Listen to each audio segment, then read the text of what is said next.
stem can go into the live mix.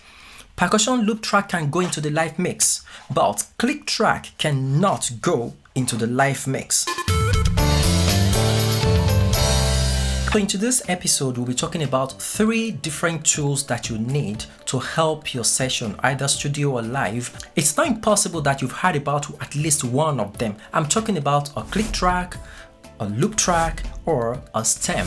So how do you know which one you need exactly, or probably what differentiates any of them from one another? All of that you're going to have explanation for in this video. So let's talk about the very first one, the click track.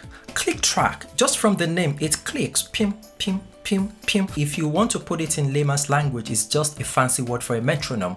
And of course, on every keyboard, you always have the sound of a metronome. Every digital audio workstation also has a metronome. The function of the metronome is actually to keep your tempo, to give you a steady tempo. If you have set your tempo, for example, 120 BPM, so it's going to be consistent like that. So that eliminates tempo issues. I know probably if you check some of my previous videos, you will see how I addressed that in that video. So your click track is simply your metronome, but at times it does more than that. So a click track is an audio file that is generated to keep you in tempo, 1, and 2, to also give a kind of cue to what is coming next in your session. You can consider your click track as your invisible music conductor. And for that reason, it is only heard by in-ears. So when you see musicians or singers have something like this in their ears, so it's telling you that something is going on in there and it's not audible to everybody in the congregation or in the audience. So a lot of things might be going on in this. One, it could be that there is a click track, there is something that prompts them what's coming next. Okay, chorus is next, or verse 2, repeat verse 2, interlude, all of that. And the file you're going to hear next now is an example of a click track. It's an audio file that plays back.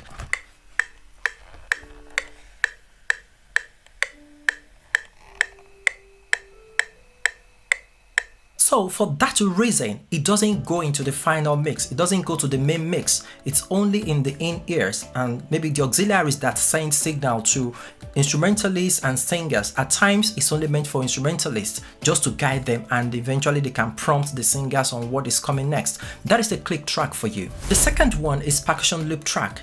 Percussion loop track is like an expanded click track because 1, it serves the purpose of keeping the tempo. It gives a steady tempo, and secondly, it does more than just the beeps and clicks. Basically, the elements in percussion loop tracks are not many. You have only the shakers and the tambourine.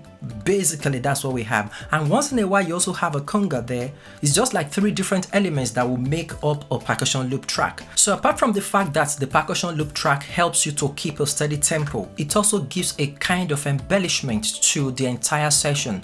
So if you have a shaker, a tambourine that keeps the tempo in place, it also supports the entire band, all the elements you have. You have a drummer using a percussion loop track, and it makes his job easier. And beyond that, it also helps to give a kind of feeling before the drummer comes in fully. You would have listened to songs that have a loop track coming in first. It's popular nowadays. So if you pick a song like You Make Me Happy by Tasha Cobbs, You Make Me Happy, what you had first was a percussion loop track. You can listen to that track and find out. Another example, if you pick a song like Omema by Chandler Moore, you have the loop track consistently all through. Also for Let Everything That Has Breath, I can go on and on. We Raise the Sound by Folabi Noel also has it subtly. So when you're using a percussion loop track, it is supposed to be in the mix, in the music. It is not supposed to overshadow the entire mix so that everything is balanced. I've heard some audio files and videos that they have the percussion loop track like overshadowing every other instrument. No, that is not the purpose. The purpose is actually 1, to keep the tempo, 2, to ease the burden on the drummer, and thirdly, to also ensure that there is a form of embellishment to the entire music session. For a percussion loop track to work very effectively, this is one thing you must note. The volume must be very audible to the drummer because the drummer drives the tempo. So if the drummer cannot hear the volume of the percussion loop track very accurately, it's going to be chaotic because everybody's going to be out of sync. Once the drummer is out of sync with the percussion loop track, the singers also go their separate different ways, so everything becomes so chaotic. That is a basic rule I can mention on this channel, that for you to use a percussion loop track, make sure it is very audible to your drummer. And once the drummer can follow the percussion loop track tempo accurately, the rest is sorted. What I'm playing right now is an example of a percussion loop track, because you have only the shakers, and yes, I have shakers there, and the tambourine just giving me what I need. So it depends on the tempo and what exactly the song demands. It doesn't have to be so busy. It shouldn't be busy really, yes, it shouldn't be busy. A percussion loop track shouldn't be busy.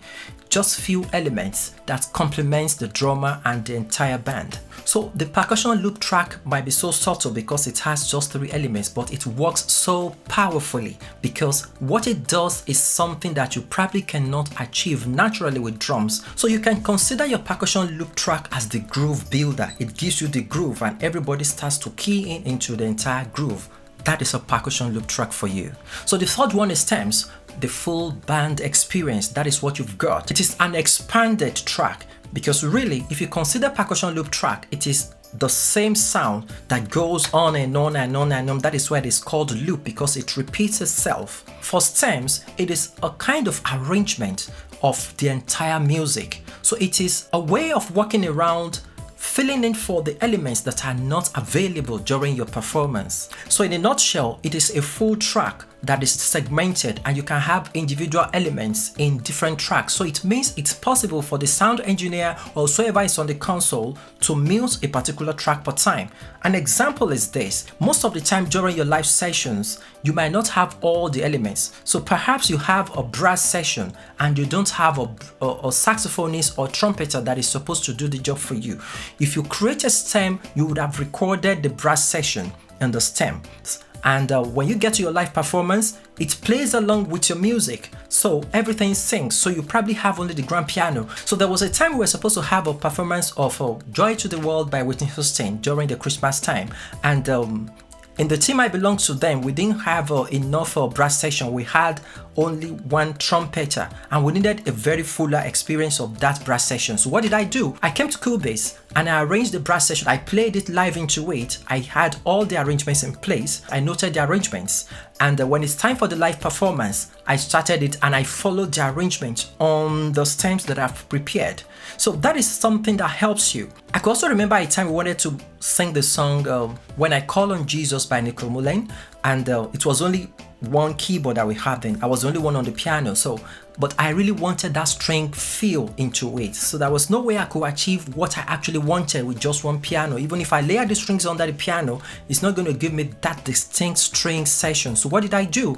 I came to my door and layered the strings as I wanted it. And when we started administration, it started almost immediately because I incorporated percussion loop track into that same stem. So it became more robust and the entire administration became fuller. So you can adapt any of these methods to suit what you need. That is what stems do. One major thing to note with using stems is the fact that you must have someone that is active in the in-ears to be able to call what is coming next to everyone singing the song, or you have a physical conductor that already understands the arrangements of the song, because of course stem can go into the live mix. Percussion loop track can go into the live mix, but click track cannot go into the live mix. I think you see the difference now. So it depends on what you want to do per time. I hope that now you understand what a click track is, what a percussion loop track is, and what a stem is. For a summary, click track is your timekeeper, your tempo regulator. Your percussion loop track is your groove builder. And of course, your stems is a full band experience. I hope that helps. See you in the next video.